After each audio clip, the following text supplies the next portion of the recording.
On est en pleine COP et on vient d'apprendre que, il y a une vingtaine de pays qui appellent à tripler en fait la production d'énergie nucléaire au niveau mondial, dont les États-Unis et la France. Alors est-ce que c'est une bonne idée? Oui, alors effectivement, dans les scopes anciennement, si tu veux, l'énergie nucléaire n'était jamais, disons, elle était toujours un peu cachée, jamais comme une énergie qui semblait, comment dire, efficace pour faire la transition énergétique. Et là, c'est apparemment, en tout cas, c'est ce que la presse rapporte, c'est que ben, c'est un retour du nucléaire comme une solution finalement à la transition énergétique. Et donc, alors, moi, je suis assez prudent sur le nucléaire. Si tu veux, il y a une mode depuis quelques années, depuis quelques mois en France, puisqu'il faut quand même rappeler, Xavier, que tu te rappelles, Emmanuel Macron voulait, il y a quelques années, diminuer le nombre de réacteurs en France, hein. Il a dit qu'il a fermé Fessenheim, puis il a dit maintenant 14 autres réacteurs vont suivre, etc. Et donc, il y a eu un énorme, comment dire, bouleversement de la politique sur ce côté-là. Ils se sont rendus compte qu'ils se sont plantés complètement.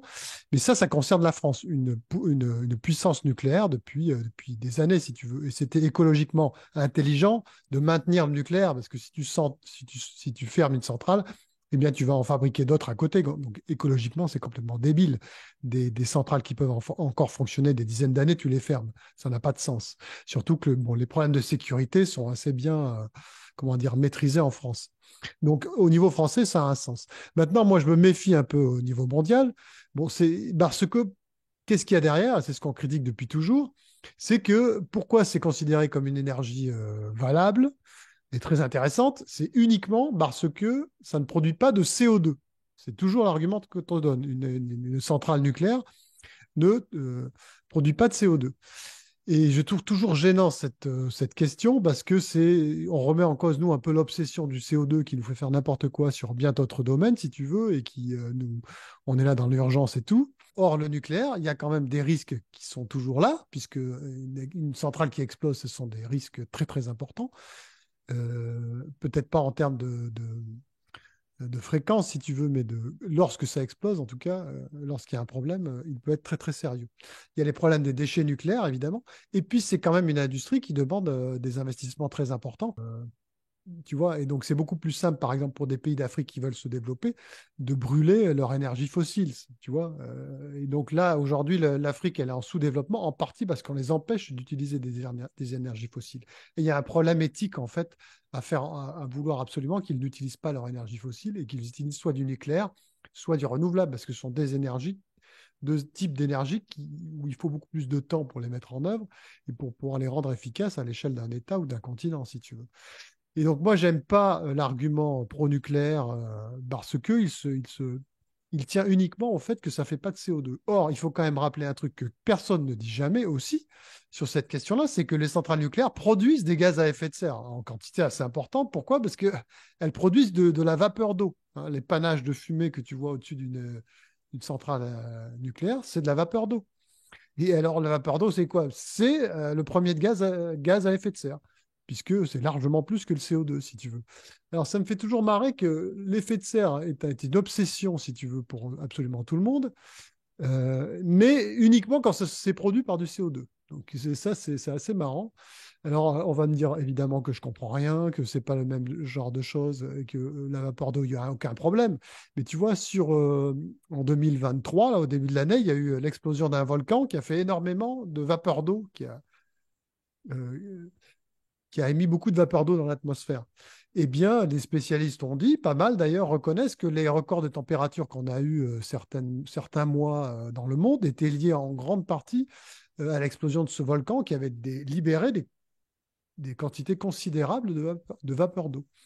Et donc, alors, comme ça, on annonce un triplement, enfin, certains annoncent un triplement des centrales nucléaires. Donc, on peut se demander des centrales nucléaires qui fonctionnent sans arrêt toute l'année, qui produisent vachement de vapeur d'eau, peut-être que ça aura un effet, j'en sais rien, tu vois. Moi, je suis pas, évidemment pas un spécialiste de toutes ces questions. Mais ça m'étonne toujours, voilà, l'obsession de l'effet de serre, mais uniquement quand ça concerne le CO2, quoi. Ça reste quand même Et donc mieux. voilà, Pardon, de poser cette question, mais ça reste toujours mieux d'utiliser du nucléaire, puisque ça nous permet aussi d'assurer une sorte de souveraineté énergétique, de ne pas dépendre d'importations d'énergie fossile étrangère. Donc c'est quand même, pour nous, Français, et d'une manière générale européens, c'est plutôt une bonne nouvelle, non?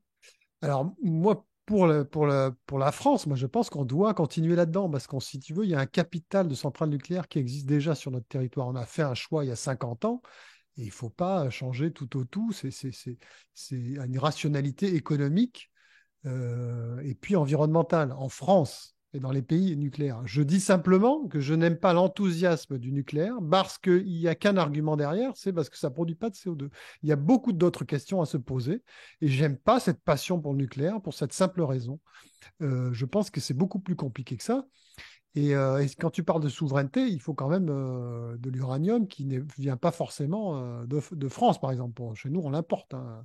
Mais on peut importer des quantités très importantes. C'est peut-être moins compliqué que pour les énergies fossiles, ça je suis d'accord. Mais quand même, on a besoin de matières premières pour faire fonctionner. Et puis, j'ai pas quand même signalé que le, le nucléaire civil permet de donner euh, comment dire, des matériaux pour faire les bombes nucléaires, tout simplement, hein, et que c'est pas non plus anodin. Puis en plus, j'ai peur qu'il faut quand même beaucoup de temps pour développer des infrastructures nucléaires, etc. Et si ça se trouve, tu vois, on va trouver une énergie qui est mieux ou des choses plus efficaces, etc. Enfin voilà, si tu veux, je suis un peu partagé sur la question. En France, je suis à fond pour.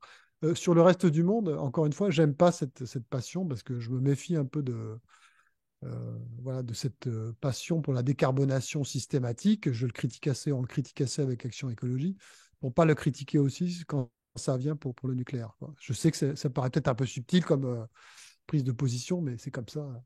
Oui, puisqu'on a généralement quelque chose qui, avec le nucléaire, on a un réflexe, c'est toujours d'associer le nucléaire, comme pour à peu près tous les sujets écologiques, à un axe gauche-droite. On a toujours l'impression qu'en fait la gauche est anti-nucléaire et que la droite est pro-nucléaire. Alors, c'est pas tout à fait faux, ça, tu as raison. La gauche, mais d'ailleurs, on le voit avec la position des partis de gauche, hein. Évidemment, les écologistes en France sont plutôt des antinucléaires, quoique, en fait, tu as une portion de gens qui pensent le contraire maintenant. Et aussi, on a vu les positions de Jean-Luc Mélenchon sur le nucléaire et cette folie, dit-il, de développer le nucléaire à l'échelle mondiale. Mais c'est vrai qu'il y a quand même toujours une fracture gauche-droite un peu là-dessus, hein, il faut reconnaître. Même si En ça a fait, beaucoup évolué chez ceux qu'on appelle les écologistes. oui, parce que c'est une fracture en fait entre rationnel et idéologue aujourd'hui. Oui, oui, je suis d'accord avec toi, sauf que moi, encore une fois, tu vois, je suis un peu dans une position un peu entre les deux finalement. Donc, tu vois, tu pourrais me traiter d'idéologue. Mais c'est pas Alors, ça, encore une fois, c'est l'obsession. Je justement, continue dans ma ligne, on a une ligne et tu verras que on en reparlera dans quelques années, mais cette ligne de critique de l'obsession de la décarbonation, eh bien, on verra à la fin, c'est à la fin de la foire qu'on compte les bouses et on verra si cette position était si débile que ça. j'allais justement y venir. Quand on parle de décarbonation, on entend énergie renouvelable. Alors, au-delà des 20 pays qui appellent à tripler les Oui, capacités de production nucléaire, on a 116 pays qui appellent à tripler la production d'énergie renouvelable. Donc, en gros, ouais. ils veulent quoi? Ils veulent mettre 3 fois plus d'éoliennes partout? Ah, il y a un peu de ça, éolienne et photovoltaïque. Alors, ça dépend du type de photovoltaïque. Alors, les éoliennes, bon, en Europe, en tout cas, c'est même, je dirais, dans le monde, c'est vraiment une solution qui pose vraiment énormément de questions et qui semble vraiment délirante, quoi, qui ne semble pas être une solution qui va coûter très cher, qui va produire de l'électricité par intermittence. Bon, c'est vraiment une solution à proscrire, à mon avis. Après, le solaire, ça dépend du solaire. Si tu as du solaire, par exemple, qui fait chauffer des- qui fait chauffer l'eau, par exemple, comme tu vois en Espagne, partout sur les toits, enfin en Andalousie, par exemple, tu as énormément de chauffe-eau solaire. Donc ça peut se multiplier dans certains pays, ça c'est très intelligent, évidemment. Après, tu as le photovoltaïque avec les panneaux solaires. Là, c'est beaucoup plus discutable, mais ça va dépendre aussi des pays. Et puis, c'est une énergie intermittente. Donc, avec quoi on couple l'énergie solaire? Avec quel autre type d'énergie pour que ce soit efficace? Donc ça, on se pose des questions. Moi, je pense que ce sont des très mauvaises solutions pour l'Afrique en général, hein, éolienne et solaire, parce que ça va demander des investissements colossaux. Il faut comprendre aussi quel prix. Il faut toujours penser au prix si tu veux. Et ça va être très très cher pour avoir une énergie efficace. Au contraire de l'énergie fossile, à mon avis, qui est beaucoup moins chère. Et encore une fois, il y a une question éthique. Et je tiens à rappeler d'ailleurs que c'est ma prochaine chronique dans le magazine Transition Énergie, puisque je suis chroniqueur pour Transition Énergie, et je parle de ça, en fait, de cette passion pour le nucléaire, et je parle aussi du développement de l'Afrique et du problème éthique qu'il y a à pas vouloir que les pays africains utilisent leur énergie fossile, si tu veux. Dans la mesure où on va aller trop vite, ça me semble problématique d'un point de vue éthique. Ensuite, oui, il y a quand même sur l'énergie, euh, les énergies renouvelables, excuse-moi, j'ai un trou de mémoire, les barrages, Hydraulique. l'hydraulique, bien sûr. Et donc ça, c'est quand même une solution bon, qui est déjà utilisée pas mal dans les pays africains, etc. Il paraît que EDF rêve en France de faire davantage de barrages, mais ça pose des problèmes parce que ça noie les vallées, donc tu as les écologistes qui vont être contre pour des questions de biodiversité. Donc c'est là qu'on voit dans le domaine de l'environnement, tu as la confrontation de deux éléments avec des problèmes voilà, contradictoires. Et donc ça, par contre, ça c'est l'hydraulique, c'est une très bonne solution. Et nous, en France, on est à 15, je crois, à peu près 15%. Donc c'est vraiment quelque chose, puisque c'est pilotable, en fait, contrairement aux autres énergies renouvelables, hein. Tu peux piloter, hein. Tu ouvres plus ou moins les vannes de tes barrages et tu fais plus ou moins d'électricité. Et donc ça, c'est très, très bien. Et il y a encore beaucoup de potentiel, même en Europe, hein, et en France, notamment. Petite parenthèse amusante, on parlait de décarbonation tout à l'heure, donc, puisque l'obsession, c'est la décarbonation, c'est pour ça qu'on va faire du nucléaire, etc. On est dans un pays, donc les Émirats arabes unis, qui accueillent la COP, qui sont un pays pétrolier, avec un dirigeant qui est évidemment pro-énergie fossile et qui a expliqué il y a quelques jours que les énergies fossiles n'étaient pas la cause du réchauffement climatique, ce qui a été taclé par des médias comme Reporter, qui ont tout de suite évidemment qualifié le sultan de climato-sceptique. Qu'est-ce que tu penses de ça? Est-ce que finalement tout ça est révélateur de l'hypocrisie de la COP, ou le sultan a raison, ou qu'est-ce qu'on peut en penser? Ouais, alors d'abord, je voudrais être sûr de ce qu'a dit le sultan. Tu vois, apparemment, toute cette affaire vient d'un article qui est paru dans la presse anglaise. Alors, je ne sais plus quel est le journal anglais exactement, mais il aurait rebondi dessus et corrigé un peu en disant que c'est pas ce qu'il a dit. Apparemment, il aurait dit que, si tu veux, rien ne prouvait que si on arrêtait les énergies fossiles aujourd'hui, on atteignerait l'objectif des 1,5 degrés. Tu sais, on ne doit pas dépasser 1,5 degré à l'horizon, c'est 2050, je crois, ou 2030, je ne sais jamais. Et donc, c'est ce qu'il aurait dit, tu vois. Mais même d'ailleurs, sur cette phrase-là, on n'a rien à dire. Enfin, je veux dire, franchement, moi, je suis convaincu que personne ne sait absolument rien sur ces questions-là. Les prévisions sont impossibles. de Savoir si on arrête demain les énergies fossiles, qu'on va empêcher d'augmenter les températures moyennes mondiales de la Terre de 1,5 degré, personne n'en sait rien en réalité. C'est trop compliqué pour que. Et puis, il n'y a pas que moi qui dis ça, hein. Donc effectivement, bon d'abord, donc je pense qu'en fait c'est pas vraiment ce qu'il a dit, ou en tout cas on a fait un peu le buzz par rapport à un article de la presse anglaise, quoi. Ce qu'il a dit, c'est d'après Ouais, donc, d'après nos amis de reporters, qui se sont basés sur une vidéo rendue publique par The Guardian, hein, donc il y a quand même ouais, un, ouais, un important média britannique qui en a parlé.